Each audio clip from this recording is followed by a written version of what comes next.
Hi there, and welcome to 5 game-changing reasons as to why you should start coaching your people as a dental practice leader.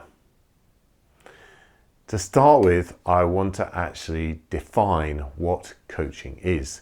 There are many different forms of definitions rather of what coaching is. Lots of different perceptions about what people think coaching is. Predominantly stems from a sporting side of things, and a lot of it is about giving instruction, telling people what to do. Now, I want to dispel this myth and firstly introduce you a concept of what I call the coaching spectrum. So at one end of this spectrum, you have telling, and at the other end, you have questioning, or what I call as pure coaching, real coaching. So at one end, telling people what to do, at the other end, coaching people what to do. So there's this kind of spectrum, and how much are you telling versus questioning people in terms of how they can progress and move forward. An example of this would be somebody comes to you and says, I did what you told me to do, but it's not working. What do I do next? Now, typically, if you you'll tell them what to do. You'll say, well, we're going to do this, X, Y, Z, right? That is telling. On the other end to that, though, if you were to say, well, I've just got to pop away and see somebody else at the moment, why don't you take a look at it, have a think about what the solution might be to fix it. This is you asking questions, getting the person to think for themselves, okay? So this is really crucial when it comes to coaching, and this is what I mean by coaching in the context of this video. It's about questioning the person. You're helping them to fully achieve their potential, but you're asking them to come up with the ideas, to come up with the way forward. So you're asking them questions and not telling them what to do. All right? So this is what we mean by coaching in the context of this video. So 5 game-changing reasons to take this approach.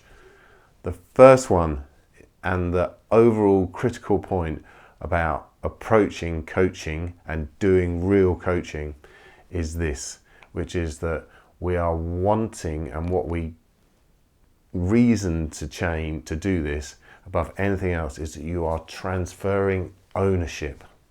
You're transferring ownership from it being yours to it being theirs. By asking them questions, they are coming up with a way forward. If you are telling people what to do, it's still your thing, right? And so if it's your thing, it's not obviously theirs. So we need to transfer ownership, right? Now, some of you may be thinking, well, if I ask questions, okay, I can ask questions in a way that gets them to think about in a way that I want them to do, gets them to do something that I want them to do. And this is actually the critical point about when we ask questions, is we're transferring ownership. We do that because we ask with genuine curiosity.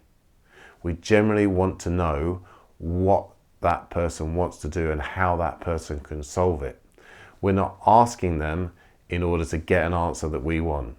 If that's the case, you might as well tell them. So we want to ask questions and really transfer ownership to that person. Okay? So transferring ownership. This is the first reason why it's so important and so valuable to coach. This ultimately leads on to the second reason, which as to why it's so important, because if you transfer ownership, it is much more likely that it will actually happen.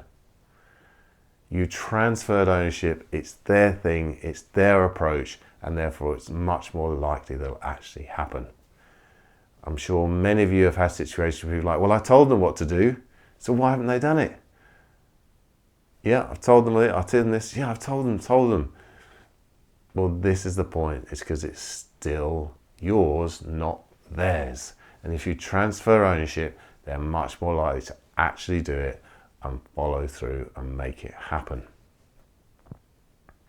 Okay, so this is the second point, is that by transferring ownership, you will actually be much more likely that it will happen. And this ultimately will save you a lot of time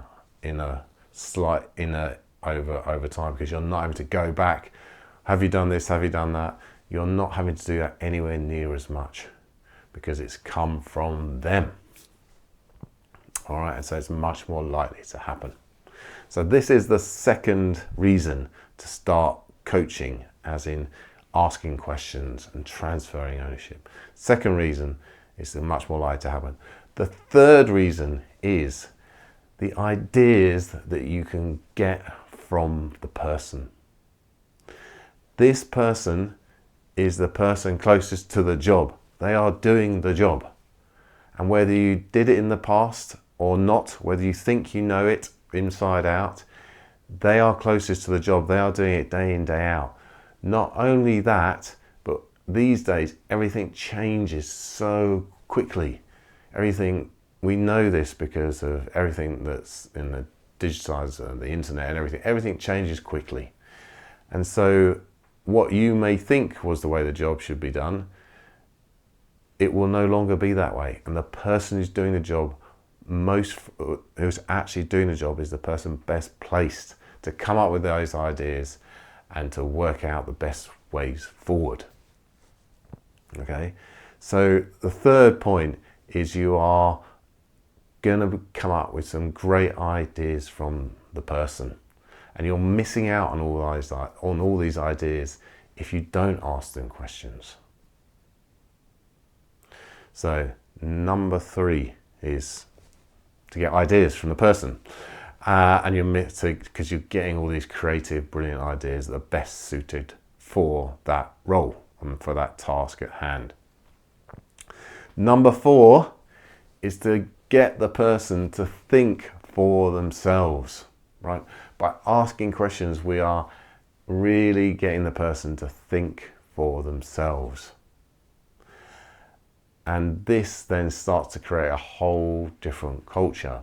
If you're always telling people what to do, they will always wait to be told what to do. They won't be proactive in trying to resolve problems, in finding solutions without having to come to you all the time. They'll just be waiting to be told what to do. And it'll only be very one-dimensional because it's what they're being told to do. Whereas if you can coach, you can get them to think about their broader responsibilities and the overall practice and how they can proactively contribute to the overall practice, as well as solve problems as and when they arise. So number four is about getting them to think for themselves. This is the other reason you'll start to create this culture where people will think for themselves. And then number 5 is it reduces the pressure on you to always come up with ideas. We think often as leaders that we should be the one that has the idea. We should be the one doing this. We should be doing everything. You can't do everything. You can't always come up with the best ideas. You don't necessarily have the best ideas all the time. It's about getting all ideas and just reducing the pressure on you to always come up with something. No, they can come up with something.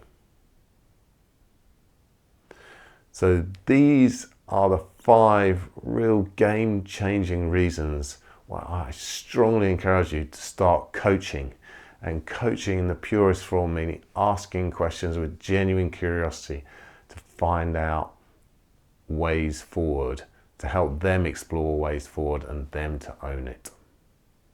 Those 5 ways are, to repeat, those 5 reasons are: number 1, because you transfer ownership. Number 1, transference of ownership. Number 2, it's much more likely to get done. Number 3 are the ideas that you'll get from the person.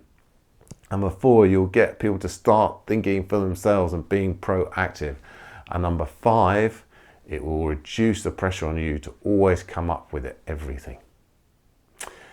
Those are 5 game-changing reasons to start coaching your people.